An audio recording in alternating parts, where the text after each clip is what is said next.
Hello everybody, this is Josh Bycer from GameWisdom.com. Welcome to the first of my actual Let's Play start of Disgaea for the PC. Alright, as the title of this playlist suggests, the goal of this playlist is pretty simple. We're going to see if we can break the game. And that means going for the hardcore end of the scale. We're going to see about all the little ways I can make my characters and my team as beefy and insane as possible. I'm trying to move the mouse off the screen there. Before we begin, just a few things to keep in mind. The length of this Let's Play will be determined by the views it gets. While I'm still going to get far into the game, for the extra hardcore stuff, that we'll need to see how much viewership holds. If it starts to die or we don't get a lot of people, we'll wrap up the series. But if there's enough interest, we'll see how far we can really push things. I'm going to be skipping a lot of the story if I can, or most of it, just because I think a lot of people have already looked at the story and probably will do a better job than I can, and this Let's Play is more focused on the mechanics and going that far. Now please keep in mind, for some of the PC audience who may not be used to the games from Nippon Ichi or JRPG style games, there is a lot of quote-unquote fan service here. While it doesn't bother me much, I know some people can be a little bit annoyed about it. So I'll try to avoid some of it if I can, but it's kind of hard. Anyway, that's enough talking. Let's get into this. King Break, the mighty ruler of the Netherworld. Can I actually His skip long this? reign came to an abrupt I don't think I end can. as the news of his death spread throughout the Dark Land. While we're letting the Ambitious story demons play rose out, one after another to seize the opportunity. with Disgaea itself, we're going to try and Thus keep, began the for those of you age watching of this turbulence. recorded, we'll try to keep the videos about 40 minutes to an hour. Fortunately, the actual levels themselves don't take a long time to play through. Nice, skip this. Prince, wake up!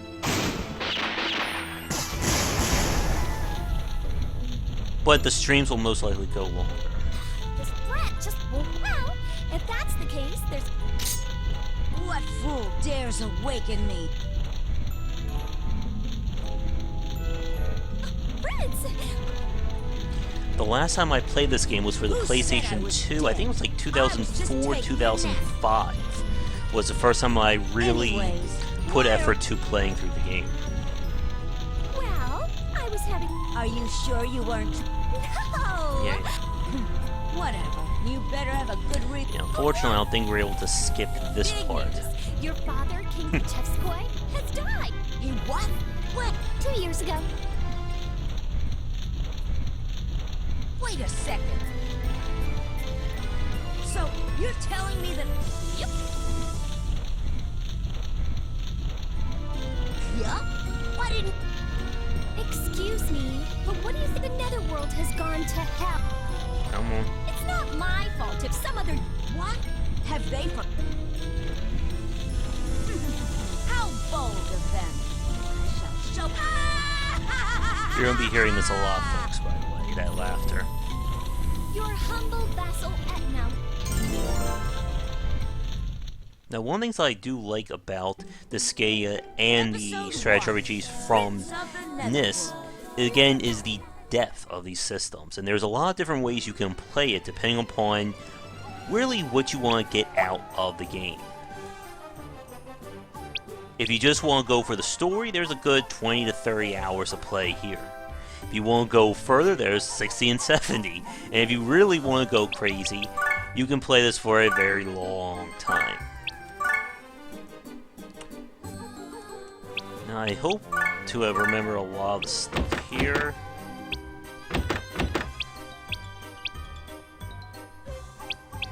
Okay. So, I'm going to try to explain a lot of the mechanics as we go and where it becomes relevant. So, I'm here. I also have to remember some of the stuff myself. It has been a while. We have our characters. Each character belongs to a different class. The main characters of the game essentially belong to their own class, I guess. So Laharl here is a Demon Prince, level 1. Counter means the number of times he can counter an enemy's attack. That's 2. MV is movement. That's how many squares he can move.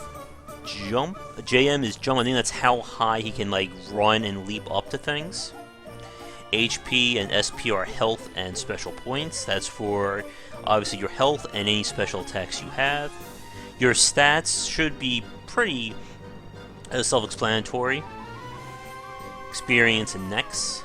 Weapon Mastery are the types of weapons that each character can use. It means that they'll be able to learn weapon skills from that particular weapon type easier. So Laharl here can use basically fist, sword, I think that's a spear, bow and arrow, and axe weapons, the best. Aptitude, I believe, represents when they level up, where they'll get like points added to, but I'm not 100% sure on that. Fire, wind, ice, those are his resistances, and down there are other resistances to specific types. Mana, Mentor, and Pupil are very important aspects for some of the crazier parts of the game. Like I said, Disgaea is a game that has layer on top of layer of systems, and even I don't understand all of them, which is why I said on the beginning of the Let's Play, I would say my understanding of the game is like a 6 or 7 out of 10. Special techniques, those are the ones we'll unlock. Now, if we come over here to equip, if you look on the right, you can see the weapons. You can see, I'm sorry, the stats for whatever item we have. If you notice, there are looks like there are 2 circles, or with the common sword, there's 3. That represents the item, I forget the exact name of it. Item Spirit, something like that. The item population basically boosts the weapon or the item in certain categories depending upon the level and the type. So as you can see with Marksman, you get +3 to hit with his accuracy, and you have a +2 attack as well. Rarity is how rare the item is. I believe the lower the number, the better, but we'll quickly find that out as we get higher quality items. Imperial Seal basically gives you a little bit of everything. So you can see if I take it off, we lose a lot of our stats. So the rapid hole of items of the Disgaea series, and just about anything from This America, is about boosting characters and items and gear to obscene levels of power. And the brilliance of the system is the fact that everything is based on numbers or stats. Your level doesn't really mean much in terms compared to your stats. For example, I could be level 1, but if I have 5,000 attack, it doesn't really matter if I'm fighting someone who's level 20. And the beauty of this is, obviously the lower your level, the quicker it will be to gain stat points. So one of the main ideas of power leveling is to transmigrate or take a character, bring them back to level 1 while preserving some of their stats. Thereby they level up quicker but have higher stats. If you do this right, a level 5 character could have the strength of a level 30, or a level 1000 character could have the strength of someone who's level 3000. And the rabbit hole just gets more and more insane as you play. Also, I'm not sure how this is looking in terms of the stream and recording. I have it set to stretch it out, so it does look a little bit weird. There's no, I think, in-game way of changing the, yeah, it's just going to go by my full screen here, so we'll just have to go by that. Remember, this game was from, I think, 2002, 2004. What was that? Oh.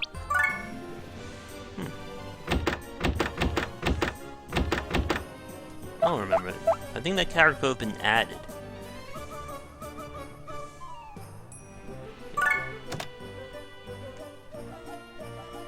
a lot of like hidden stuff around. Let's see if I can speed up dialogue boxes.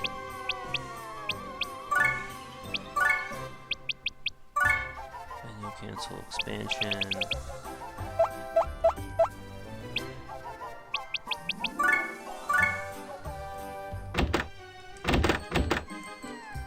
I'm just seeing if there's any other way to explore here.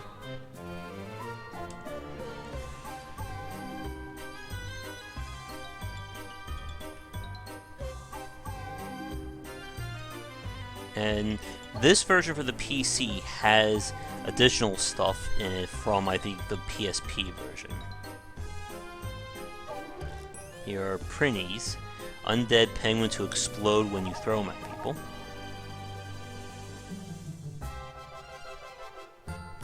Now, unfortunately, we can't get too crazy just yet in the game.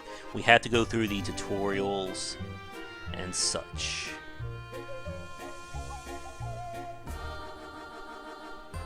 Yeah.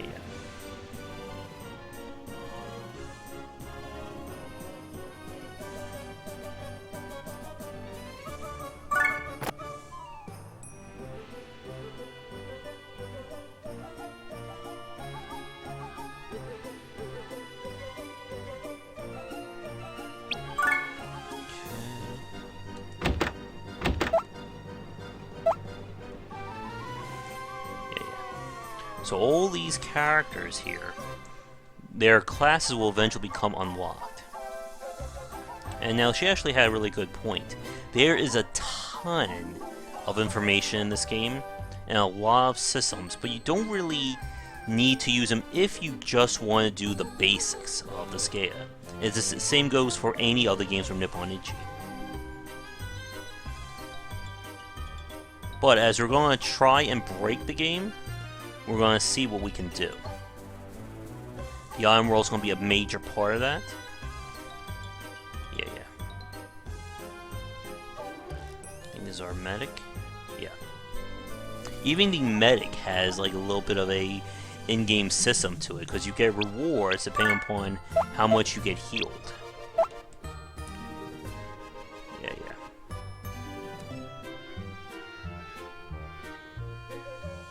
And the higher a character's weapon mastery rate gets, they'll be able to use more skills. So this is where another bit of the craziness comes into play.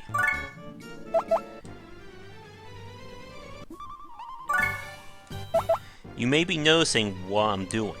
You see, the items get reshuffled every time you leave and enter. And go back to the shop here. And so this is how, one of the ways of the game is to get more of these item people. I will get that name right. It will show up in the game in a few minutes, or later in. But you want to get the ones that will help you the most. I think Broker gives you more mana, so that's actually really important.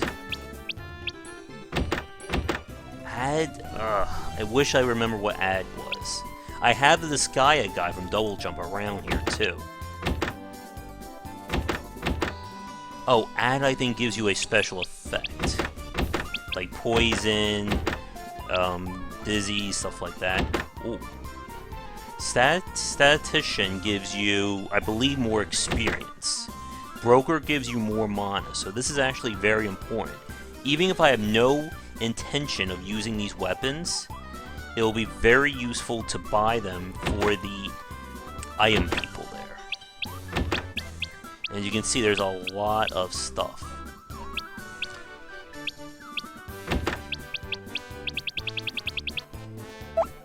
And of course, let's not forget the fact that we have... Yeah, come on. Defensive items as well. We can go down this crazy thing too, and the same rules apply. Teacher... Yes, even consumable items can have characters on them that you may want to pick up. I think Teacher increases mastery rate, but I'm not 100% sure. Now, this is actually really damn good. Broker and a Statistician. So that's bonus experience, bonus mana. So I am buying this, for sure.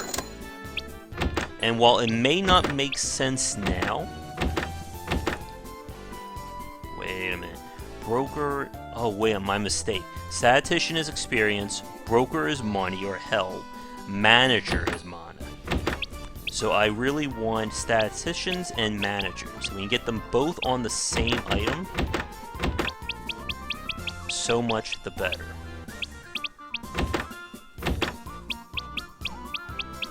And again, this stuff, you don't really need to know this.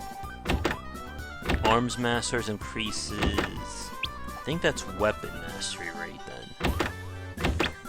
But as I was saying, you technically don't need to know this stuff if you want to just play the game normally.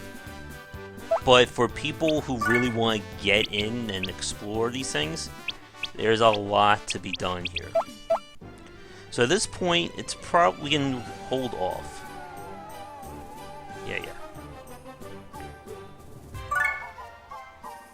Skip the story.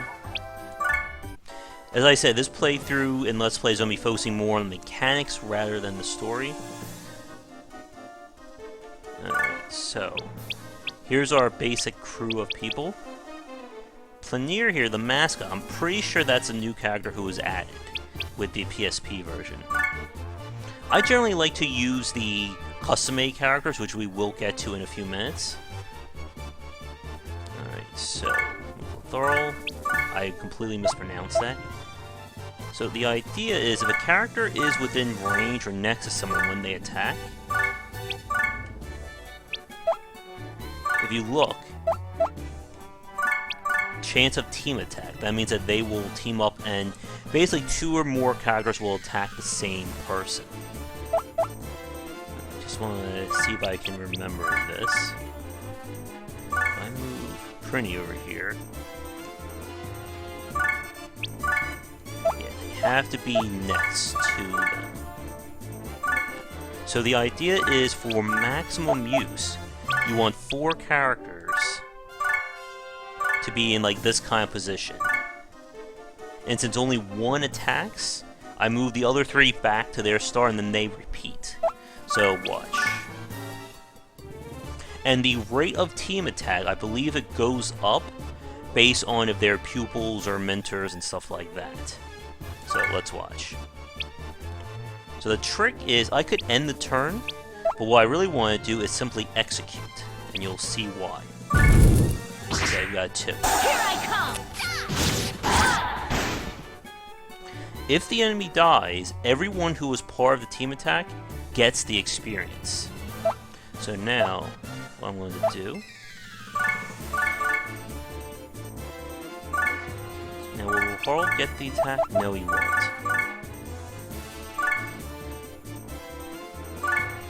The other reason why I want to do this is to fill that bonus gauge down there.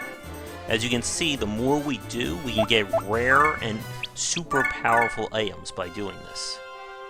Okay, so...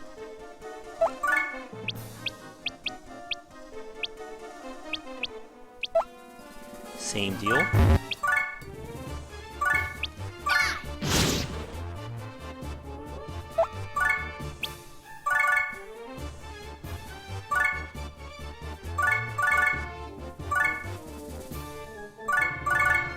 Game definitely has some like weird like slowdown, I think. Could also be the fact that they may still have some bugs to work out with the port. Okay, so now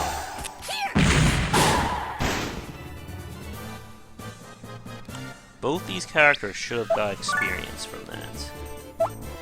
Yes. And this is how you do some massive power leveling. Even if someone does 0 damage, as long as they contributed to the attack, they will get proceeds of the experience. So now I will move our Prinny dudes over here. And because they're the same type, they have a much higher chance of a team attack.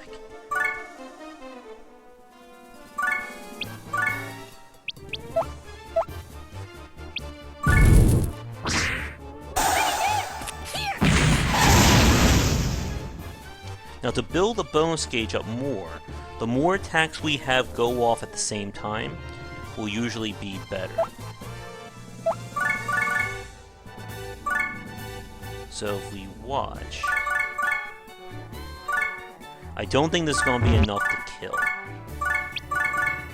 There's nothing more we can do here, so we might as well end the turn. Basically, it's the total damage that gets inflicted. There we go. So if we want maximum bonus gauge, basically we want everyone to hit this guy at the same time. But we want maximum experience, we want to do group attacks. So here's what I'm going to do. These dudes or the printies are very weak. So let's say in the perfect world, I want Etna here to get the experience. I would set it up like this.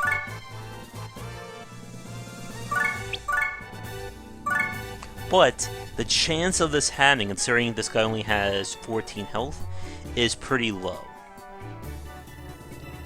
So instead, what I'm going to do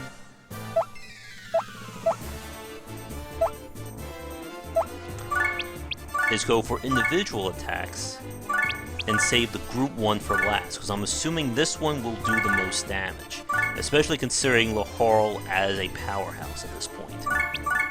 So 1, 2, 3. Let's see what happens. 2. Alright, well, that did not go as planned. Apparently, that character starts with some very high level stuff, or is a little bit higher in terms of everyone else, so.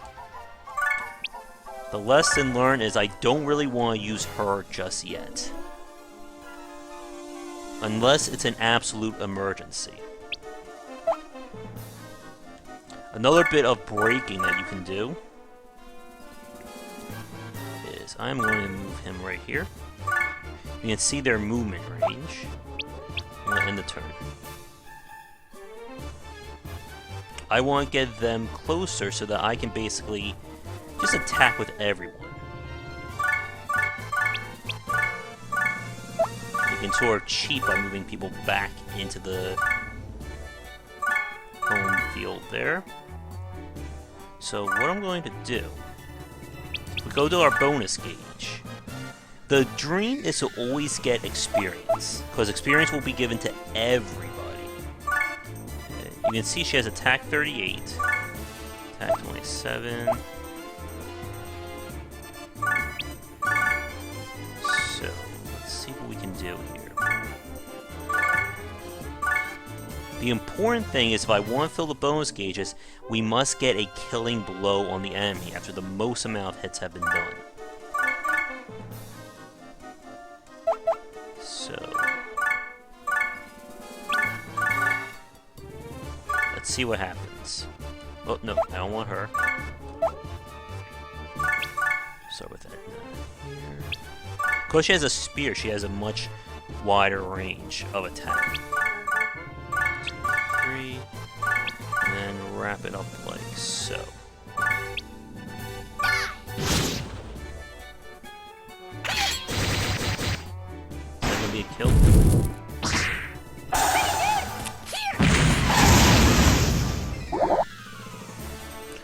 Unfortunately, because the attack finished before it got to Laharl, it still counts as confirming his action. So, can we do anything?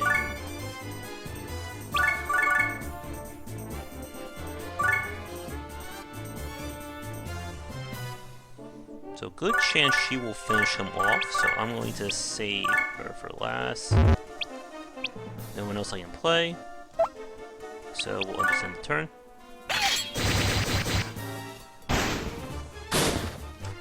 Pretty much you want to draw out the combos as long as you can to go for maximum bonus.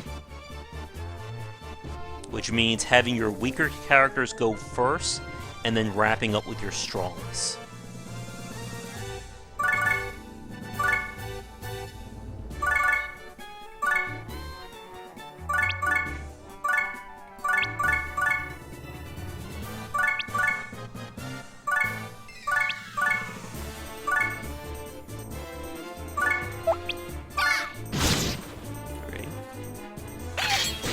as the combo goes up, the amount of damage does as well. So that should be a killing blow.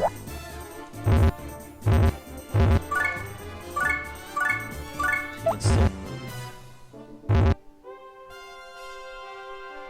So I'm gonna try. You can see she already has a special move, and there is friendly fire in this game. So if I put her here, she will kill the Prinny. So we'll show that off right now. There should be a killing blow.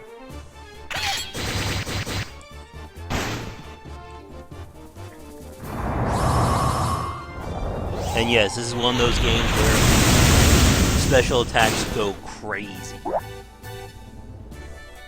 Including destroying the world and all manner of weirdness. So...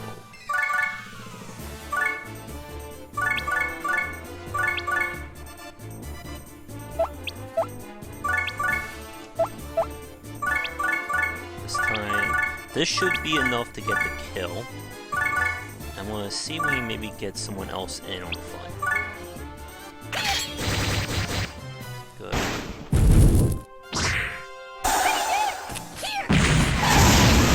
And then once more. Again, at this early stage, we can't really do too much with the crazy tutorials, I'm sorry, with the crazy experience and bonuses. So now we go back over here, treat all. And once we get enough, we'll get prizes.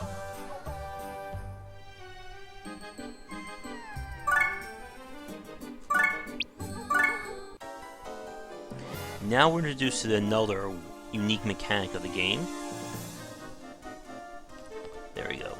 The Geoscape. This is also where the bonus gauge goes into overdrive. How this works is, as you can see the checkerboard, there are these geodes.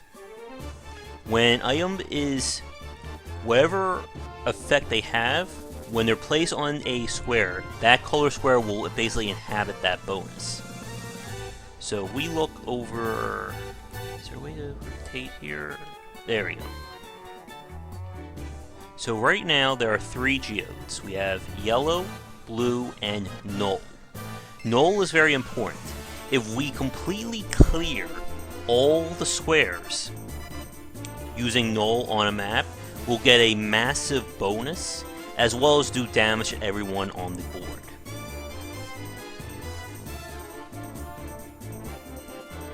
So as you can see, the trick here is that we have an experience plus 50% in play, which means anyone who kills an enemy will get 50% more experience from that. And anyone standing on a blue square will get 50% more defense. So I'm going to do something very crazy.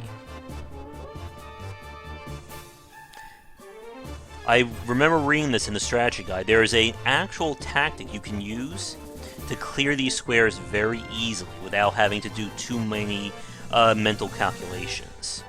What I'm going to do is place all the colored geodes close to each other on one square that I want, and then pop it, leaving the null as far away, but on the same color.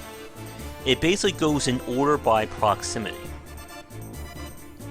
So we're going to see if we can get this done, and get a pretty decent bonus there. To do that, we need to lift and throw.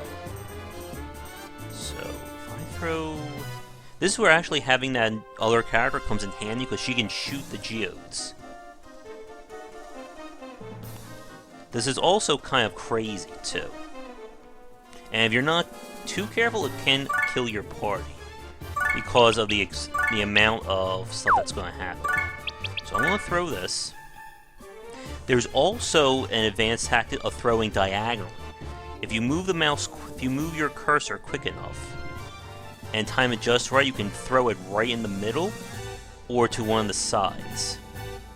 It's an advanced tactic, and it's one that I still need to get down myself. So here's what's going to happen.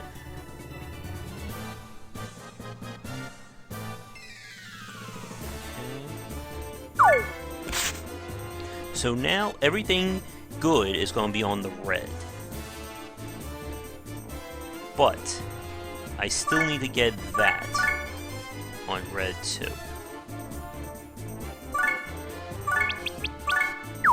And again, to be on the safe side, I'm going to try and put this as far away as I can. And now I'm going to have her attack this. And you're going to see the fun happen. Come on, baby. Watch. Good. The amount of damage this chain does is dependent upon how many combos. So the first one doesn't do too much damage. And now I made one bit of a goof though. I probably should have taken the other prunes out, but considering the amount of damage, it probably would have killed me. Here's the bonus. And here come more rewards.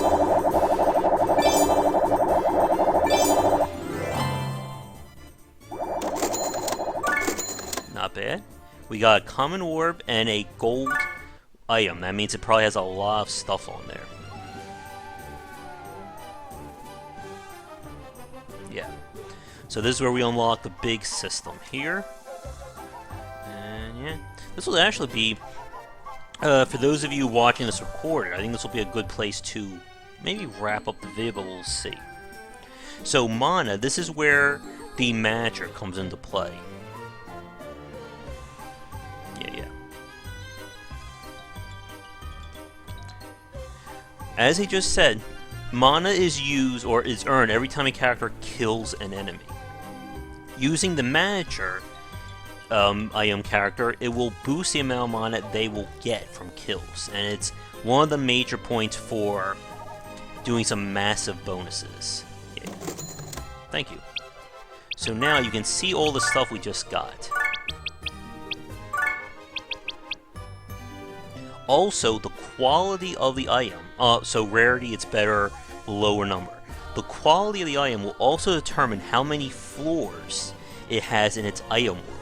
That's a concept we'll be coming to real soon, but essentially, the rarer the item, the more powerful we can make it. So, back over here, this simply just adds to our special and to our res. It's hard to see, oh, I'm sorry, intelligence. It's hard to see the blue number compared to the black. Oh, hi, Hembon. So we shall heal. Once the item world becomes unlocked, that's when the fun really gets going. In terms of what we can do, in terms of when we can break this game. So right now, I want to find statisticians or managers. I don't care what the item is, I just want that. And they can both be on the same item, so much the better. Now, we can even go a step further and gather gladiators to increase attack. Oh no, that's fine, Hembon. Feel free. This is a streamed Let's Play, so it's not bad. I can do multiple things. But we'll see. Let's see. So any managers. If I want to, I could spend a few minutes. Oh wait. And the higher the level, the better they will basically be. So I'm gonna buy this. And as I was just saying, I could spend like a few minutes and just keep re-rolling if I wanted to. And we may do that later on. But for right now, it's not like life or death. Oh yes. Because she got that kill with the Geo, and that's actually another way you can get mana, is whoever triggers the Geode explosion will get the mana for those kills. Oh yes, this is where things get even crazier. If you want to raise a character up in terms of ranking,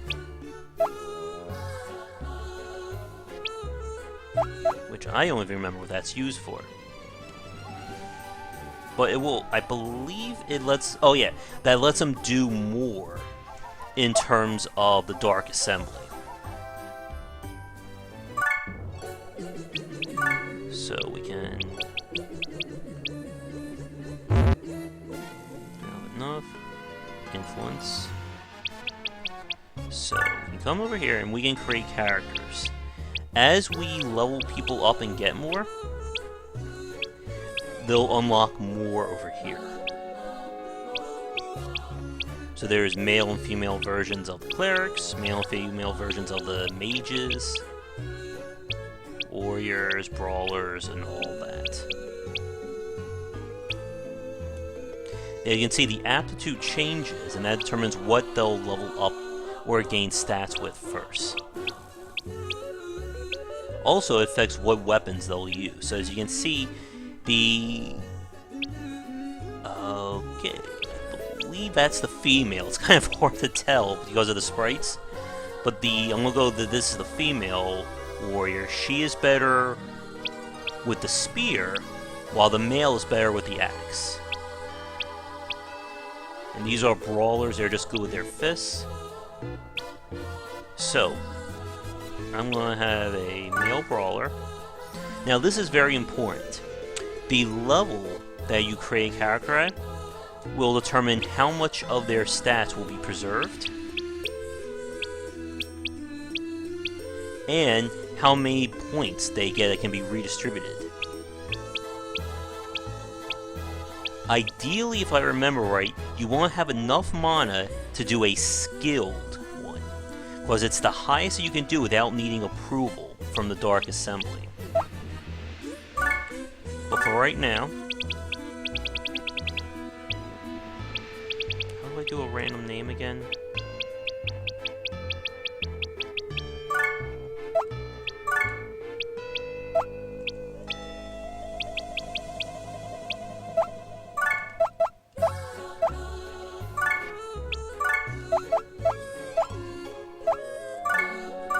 And for anyone watching, if you would like a character named after you for whatever reason, or if you like a particular class, definitely let me know, and I will do that. Another reason why you want to do a higher up creation or a transmogrification is at the lower levels, you can see I actually have to weaken this character in 5 ways.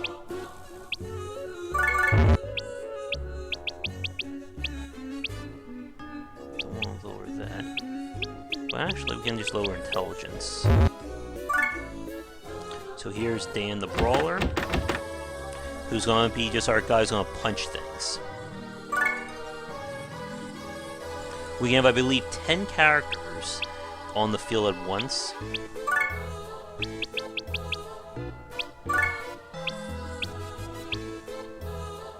going to go for a...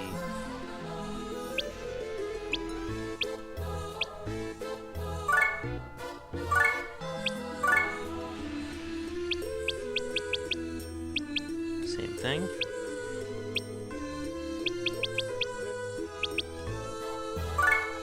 I'm going to take him for the axe because it's a very high damaging weapon. And yes, we can go very crazy here in terms of creating new characters.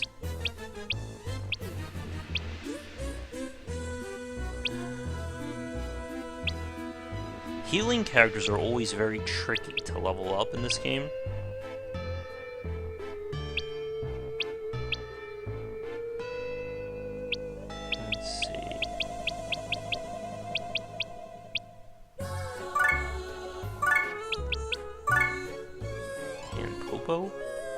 Okay. Oh, that's a name.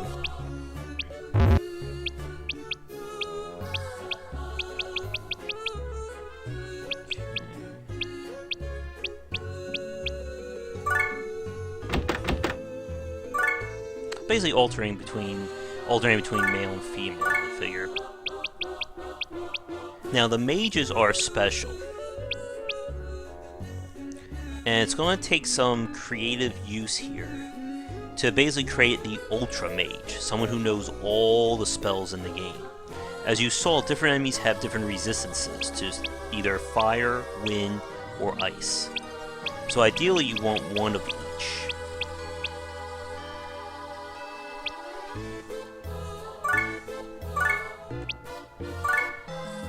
Pretty much we don't need attack with a mage.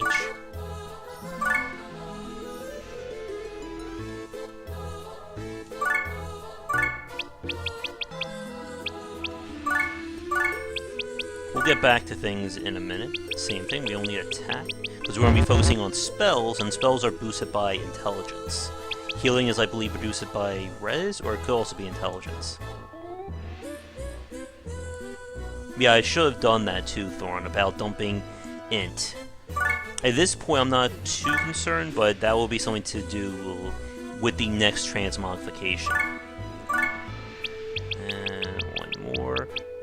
And eventually my plan is to take one of these mages, whoever gets the most, and essentially transmigrate them into another class, and then another one, and they're going to keep their skills. So if everything goes accordingly, I'll have one mage who knows all the spells in the game. So same thing, drop that. And different people, I think, have different preferences for how they want to play. For me, I don't like to use the main characters. I like to take my custom-made guys and just power level them to obscene levels. But it really is up to you to decide what you want to do in these games. You have pretty much freedom to do whatever you want. Okay, we have the Claire, we have that. And yes, you will be rearranging your characters by level a lot in this game. So, Tanpopo over here, I'm going to give her...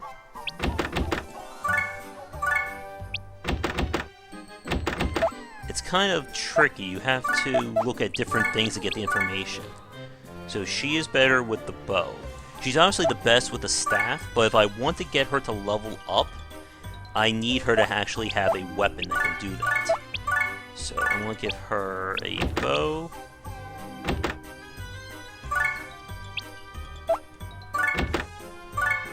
Mages need their staffs.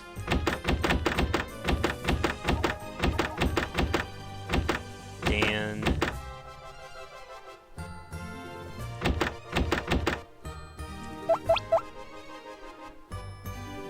I actually broke my own rule there. I should have gotten a female brawler. Also, this will give me a chance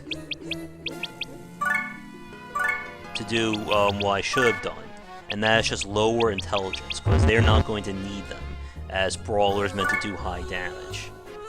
So, Vanessa, you're in. Good. Same thing. If I wanted to, I would probably spend a few minutes and try and get Magers on all their weapons.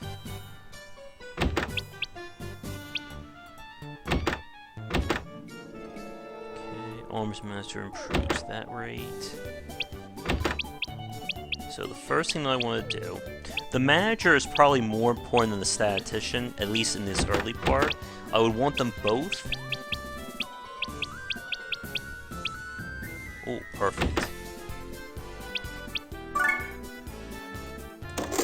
Him. It's going to be very important for my mages too.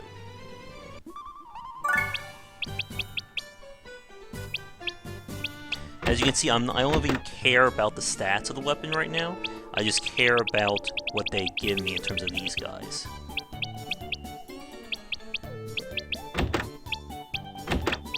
Because when the time comes, we're going to take these weapons and go crazy with them in the item world.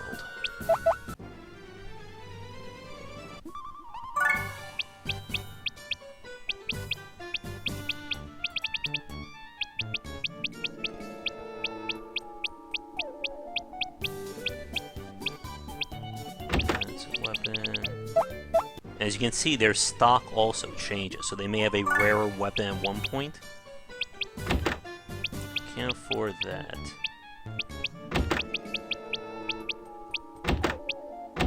Alright, so just to speed things along a little bit.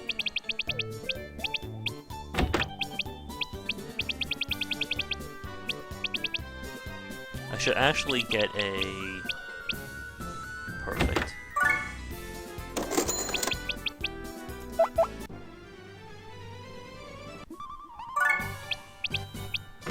And see, they have rarer items.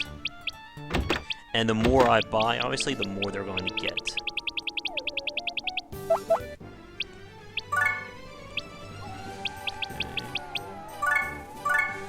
So Dan gets that.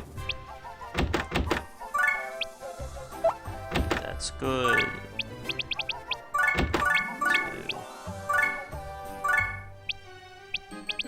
Thought I bought a third one. She definitely gets that.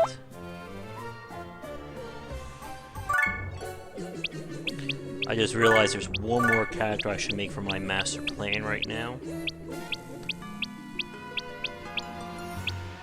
I need her for the staff, so I'm not going to be using Etna all that much. I think I don't really need intelligence.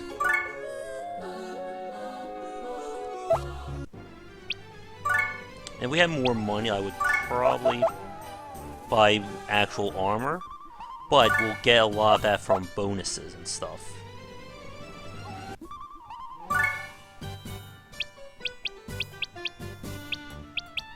Anything?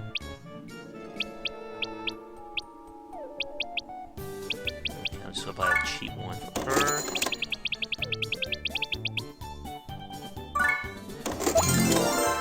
Our rank went up, which means that everyone starts selling better stuff.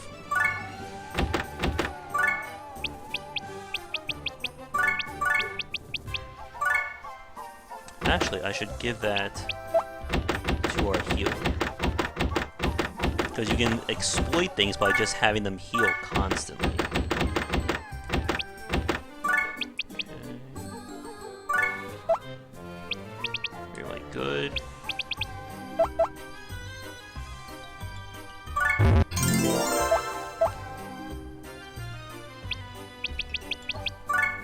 Gotta remember to save.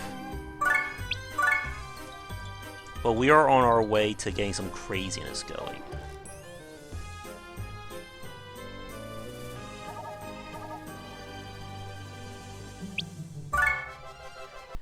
Hi everybody, Josh Bycer here. Hope you enjoyed the video, but this part is now over. This was cut from a larger video over on the Twitch stream, GW Bycer.